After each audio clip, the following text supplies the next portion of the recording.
வெற்றி தோல்வியெல்லாம் நிரந்தரமே இல்ல. நான் கூட என் தொழிலை ஸ்டார்ட் பண்ணும்போது என்னுடைய முதல் முயற்சி மிக பெரிய தோல்வி.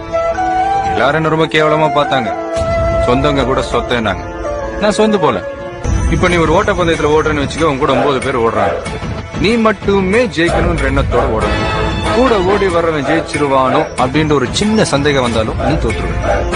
சோ தோத்துட்டுமேனு தரைய பார்த்தாலும் வாழ்க்கை போச்சு, ஜெயிச்சுட்டுமேனு வானத்தை பார்த்தாலும் வாழ்க்கை போச்சு. உன் கையை நம்பி உயர்ந்திட பாரு, உனக்கென எழுது ஒரு வரலாறு. உனக்குள்ள சக்தி இருக்கு, அதை புசிப்பிட வழிபாரு. சுபவேளை நாளை மாலை சூடிடு. அட எவனுக்கு என்ன குணம், எவனுக்கு என்ன பலம் கண்டதில்லை ஒருவருமே. ஒரு விதைக்குள்ள அடைப்பட்ட ஆலமரம் கண்மூடி